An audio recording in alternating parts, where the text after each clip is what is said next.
எல்லாருக்கும் வணக்கம். இது உங்கள் சகோதரி பூங்கோதை பசுபதி. எல்லாரும் எப்படி இருக்கீங்கங்க? இன்றைக்கி வந்து ஃப்ரைடே நான் என்னென்னலாம் பண்ணினேன் அப்படிங்கிறத வந்து ஷேர் பண்ணிக்கிறேன். ரொம்ப நாள் ஆச்சு நம்மளுக்கு வந்து டெய்லி ரொட்டீன் வந்து ஷேர் பண்ணி.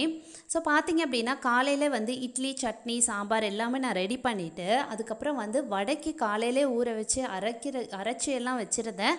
ஆராதனை வந்து குளிக்க போனேன். அப்புறம் தான் நான் வந்து வடைலாம் ரெடி பண்ணேன். அவளுக்கு தெரியாமல் சர்ப்ரைஸாக கொடுக்கலாம் அப்படின்ட்டு. ஏன் அப்படின்னா நான் வந்து இந்த கோவிட்னால் பாதிக்கப்பட்டிருக்க டைமில் அதுக்கப்புறம் ரெக்கவர் ஆன அப்புறம் ஆரா சொன்னது தான் எனக்கு ஆசையாக இருந்துச்சுமா, நீங்கள் வந்து தனி பிளேட்டில் இட்லி அதுக்கப்புறம் ஹோட்டல் மாதிரியே நம்மளுக்கு வந்து குட்டி குட்டி பாத்திரத்துலலாம் சட்னி சாம்பார் எல்லாம் எடுத்து வச்சு வடைலாம் வச்சு சில நேரம் நான் ஆசைப்பட்டால் செஞ்சு தருவீங்கல்ல, அந்த மாதிரி எனக்கு சாப்பிடணும்னு ரொம்ப ஆசையாக இருந்துச்சுமா அப்படின்னு சொன்னான். என்கிட்ட செஞ்சு தாங்கன்னு கூட கேட்கல.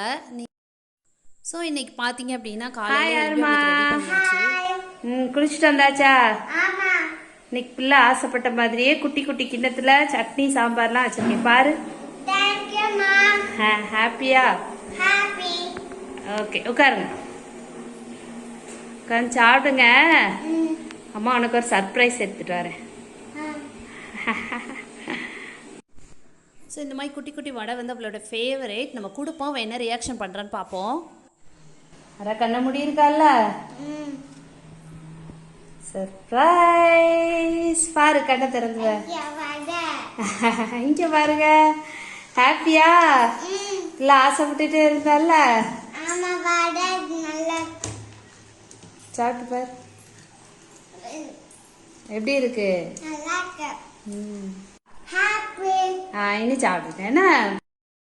ஸோ அப்புறம் பார்த்தீங்க அப்படின்னா நான் வந்து கொஞ்சம் நேரம் கழித்து அவங்களுக்கு வந்து எல்லோரும் பிரேக்ஃபாஸ்ட்லாம் கம்ப்ளீட் பண்ண அப்புறம் வந்து மஞ்சள் பெப்பர் போட்ட நல்லா கொதிக்க வச்ச தண்ணி ரெடி பண்ணி எல்லாத்துக்குமே கொண்டு கொடுக்குறக்காக ரெடி பண்ணியிருந்தாங்க. இது வந்து நான் கோவிடில் சஃபர் பண்ண போதும் சரி, அதுக்கப்புறமும் வந்து நாங்கள் வந்து ரெகுலராகவே எடுத்துப்போம். உங்களால் முடிஞ்சால் நீங்களும் வந்து ரெகுலராக இது வந்து ஃபாலோ பண்ணுங்கள். ரொம்ப ஒரு ஈஸியான ப்ராசஸ் தான் இல்லையா? ஸோ அதனால் எல்லாத்துக்கும் போய் நான் வந்து அவங்கவுங்க இருக்கிற இடத்துலையே போய் நான் வந்து கொடுத்துட்றது. ஸோ எனக்கு என் ஹஸ்பண்டுக்கு, அத்தைக்கு, குட்டீஸ்க்கு எல்லாத்துக்குமே. குட்டீஸ் வந்து காலையில் கொஞ்சம் நேரம் வந்து ரொம்ப அவங்களுக்கு இப்போ வந்து கிளாஸஸ் இல்லை, மே ஃபுல்லாக வந்து அவங்களுக்கு வந்து லீவ் தான். ஸோ அவங்க வந்து காலையில் கொஞ்சம் கொஞ்சம் ஏதாவது படித்து எழுதுவாங்க. ஏற்கனவே உள்ள கிளாஸஸில் உள்ளது இல்லை ஹேண்ட் ரைட்டிங் அந்த மாதிரி ஏதாவது அவங்கள வந்து என்கேஜ் பண்ணுறக்காக கொஞ்சம் கொஞ்சம் ஒர்க் கொடுக்குறது. ஸோ அப்புறம் பார்த்தீங்க அப்படின்னா துளசி மடத்துக்கும் வந்து காலையிலே பூஜை வச்சாச்சு. இது 1 மந்த்தாக பார்த்தீங்கன்னா ஃபுல்லாக மழையாகவே இருக்கும். அது மட்டும் இல்லை, நான் வந்து சஃபர் பண்ணதுனால என்னால் ஒன்றுமே பண்ண முடியாத அளவு இருந்துச்சு.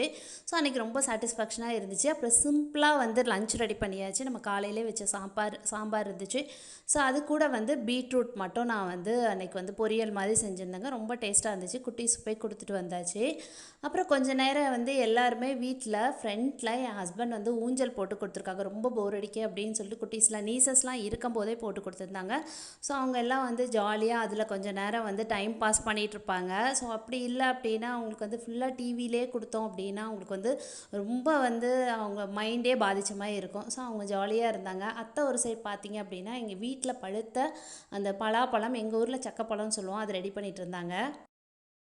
ஸோ ஒரு 6 o'clock போல் வந்து நைட்டு வந்து நாங்கள் எடுக்கிறக்காக நான் வந்து கசாயம் ரெடி பண்ணேன். இது வந்து தூதுவளை இலை, அதுக்கப்புறம் பார்த்திங்க அப்படின்னா கொய்யா இலை, ஸோ அதுக்கப்புறம் வந்து துளசி இலை, இது போக வந்து வேப்பிலை, தூதுவளை, கொய்யா இலை, துளசி இலை, வேப்பிலை. ஸோ இந்த 4 இலையும் யூஸ் பண்ணி இது போக கொஞ்சம் திங்ஸும் யூஸ் பண்ணுவோம். அது என்ன நான் சொல்கிறேன். இது வந்து நல்லா எனக்கு கோவிட் டைமில் இருக்கும்போது கூட இதுதான் எனக்கு கண்ட்ரோல் பண்ணிச்சு. இது நாங்கள் கேஷுவலாக நார்மலாகவே நாங்கள் எடுக்கிற ஒரு கஷாயம் தான். எனக்கு ரொம்ப வந்து யூஸ்ஃபுல்லாக இருந்துச்சு. இது கூட நம்ம என்னென்ன சேர்க்கணும்னா சுக்கு, மிளகு, அப்புறம் திப்பிலி, அதுக்கப்புறம் வந்து இதை சித்திரத்தைன்னு சொல்லுவாங்கங்க. இது வந்து நாட்டு மருந்து கடையிலலாம் உங்களுக்கு கிடைக்கும். ஸோ இது எல்லாத்தையும் வந்து நல்லா நம்ம வந்து இடித்து யூஸ் பண்ணிக்கலாம். ஸோ அந்த டைம் பார்த்திங்கன்னா எனக்கு காஃப் ரொம்ப ஜாஸ்தி ஆகிடுச்சு. ஸோ அந்த கோவிட் டைமில் அப்போ வந்து நான் சொன்னேன் எனக்கு இது குடித்தா ரொம்பவே கேட்கும் அப்படின்னு சொல்லிட்டு நார்மலாக நாங்கள் யூஸ்வலாக வீட்டில் ரெடி பண்ணுறது தான். அதுக்கப்புறம் என் பொண்ணே வந்து பார்த்திங்கன்னா அந்த லீவ்ஸ் எல்லாம் என்னென்னு அவளுக்கு தெரியும், ரெகுலராக நாங்கள் பறிக்கிறதுனால. ஸோ அவளே வந்து பறித்து வந்து கொடுத்து, அதுக்கப்புறம் எங்கள் அண்ணி வந்து எல்லாமே என்னென்ன இன்க்ரீடியன்ட்ஸ்னு கேட்டு என்கிட்ட வந்து அன்றைக்கி ரெடி பண்ணி தந்தாங்க.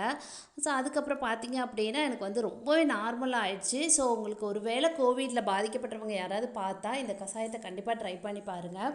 ஸோ நல்லா எல்லாம் போட்டு நல்லா கொதிக்க வச்சு ஒரு 20 நிமிஷம் கொதிக்க வச்சு ஆஃப் பண்ணி எடுத்து வச்சுக்கோங்க. அப்புறம் ஆறுனப்புறம் நம்ம குடிக்கலாம். ஸோ அது ரெடி பண்ணிவிட்டு அப்புறம் வந்து கொஞ்சம் பூஜை எல்லாம் செஞ்சிடலாம் அப்படின்னு சொல்லிட்டு ஃப்ரைடேக்கு வந்து சிம்பிளாக வந்து பூஜை செஞ்சேன். பட் வந்து திருமண நாளுக்கே நான் வந்து பாயாசம்லாம் செஞ்சு வைக்கணும்னு நினச்சிருந்தேன். அன்றைக்கி என்னால் முடியாததுனால நான் ஃப்ரைடே வந்து கொஞ்சம் பால் பாயசமும் செஞ்சுருந்தேங்க. ஸோ அதையும் வச்சு நான் வந்து சாமி கும்பிட்டுட்டு வீட்டில் உள்ள எல்லாத்துக்கும் வந்து பால் பாயசம்லாம் ஊற்றி கொடுத்தேன். பார்த்தீங்கன்னா அவதார் மூவி யாரெல்லாம் ஃப்ரைடே பார்த்தீங்க அப்படிங்கிறத கீழே வந்து மென்ஷன் பண்ணுங்கள். ஆராக்குட்டி வந்து நான் போய் வீடியோ எடுக்கலான்னு சொல்லிட்டு பக்கத்தில் போகிறேன். அவள் அதுக்கு முன்னக்கூட்டியே பாயசம் எல்லாம் கம்ப்ளீட் பண்ணியாச்சு. ஏன்னா அவங்க எல்லாத்துக்குமே பாயசம்னா பால் பாயசம்னா வீட்டில் ரொம்ப பிடிக்கும். பையன் ஒரு சைடு எல்லாருமே குடிச்சு முடிச்சுட்டு அன்றைக்கி வந்து ஹாப்பியாக டே போச்சு. மறுபடியும் எனக்கு இதே லைஃப்க்கு திரும்பின ஒரு ஃபீல் இருந்துச்சு. உங்கள் எல்லாத்துக்குமே இந்த vlog ரொம்ப பிடிச்சிருக்குன்னு நினைக்கேங்க. நம்ம சேனலை சப்ஸ்கிரைப் பண்ணலன்னா ப்ளீஸ் சப்ஸ்கிரைப் பண்ணிக்கோங்க. அப்போ தான் நம்ம டெய்லி மீட் பண்ண முடியும். தேங்க்யூ ஃபார் வாட்சிங் அண்ட் சப்போர்ட்டிங். பாய்.